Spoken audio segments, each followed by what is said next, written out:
అసెంబ్లీలో సీఎం రేవంత్ రెడ్డి మాట్లాడుతున్నారు. లైవ్ ద్వారా చూద్దాం. నేనే ప్రత్యక్షంగా నిర్వహిస్తున్నా.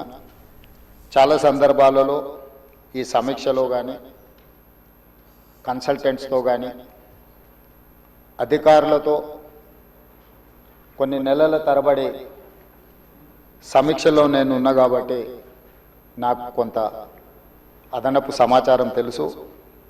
ఈ సమాచారాన్ని సభ ముందు సభ్యులకు వివరించడం బాధ్యతగా భావించి తమ దగ్గర సమయం తీసుకొని ఈ వివరాలను సభ ముందు పెట్టే ప్రయత్నం చేస్తున్న అధ్యక్ష, మూసీ నది వికారాబాద్ జిల్లా అనంతగిరి కొండల్లో మొదలయ్యి నల్గొండ జిల్లా వాడపల్లి దగ్గర కృష్ణానదిలో కలుస్తుంది.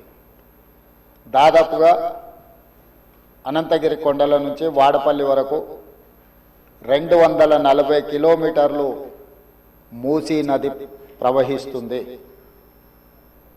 ఈ మూసీ నది మూసీ ఒకటే లేదు అధ్యక్ష, ఇందులో ఈసా నది కూడా ఉంది.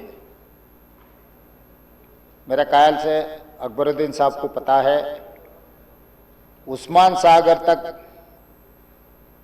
सागर से नीचे भापू घाट तक मूसी नदी आएंगे.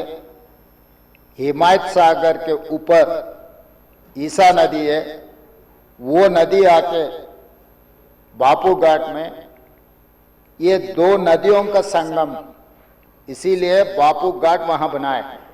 కన్యాకుమారి దగ్గర 2 సముద్రాలు 2 నదుల యొక్క సంగమం దగ్గర మహాత్మా గాంధీ గారి అస్థికలు ఏ విధంగా పెట్టినరో ఈరోజు వికారాబాదులో మొదలయ్యే మూసా, రంగారెడ్డి జిల్లాలో ఇతర ప్రాంతాల నుంచి మొదలయ్యే ఈసా నదికి సంబంధించి హిమాయత్ సాగర్ ప్రాజెక్ట్ ఉంది.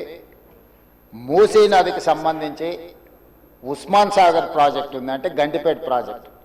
ఈ 2 నదులు వచ్చి లంగర్ హౌస్ దగ్గర ఏదైతే బాపు ఘాట్ ఉందో అక్కడ ఈ 2 నదులు కలుస్తాయి.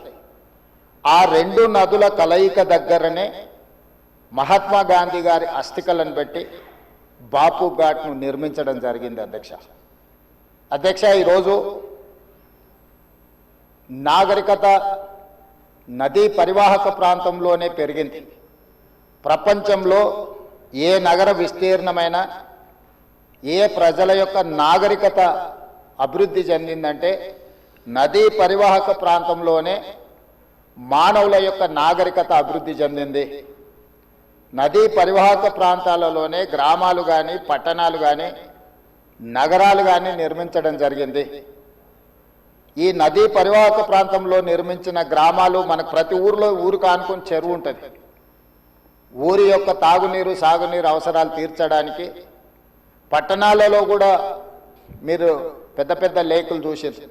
ఈరోజు హైదరాబాద్ నగరంలో కూడా కాకతీయుల నుంచి మొదలు పెడితే కులీ కుతుబ్ షాయిలు నిజాం వరకు ఈ ప్రాజెక్టులను నిర్మించడం ద్వారా ప్రజల యొక్క సాగునీరు తాగునీరు అవసరాలను తీర్చడమే కాకుండా పరిశ్రమలను ఏర్పాటు చేయడానికి కూడా ప్రణాళికబద్ధంగా ఆనాటి కాకతీయ సామ్రాజ్యం నుంచి మొదలు పెడితే చివరి నవాబ్ నిజాం నవాబు వరకు కూడా ఈ నదుల యొక్క పరివాహక ప్రాంతంలోనే ప్రాజెక్టులను కట్టడం జరిగింది.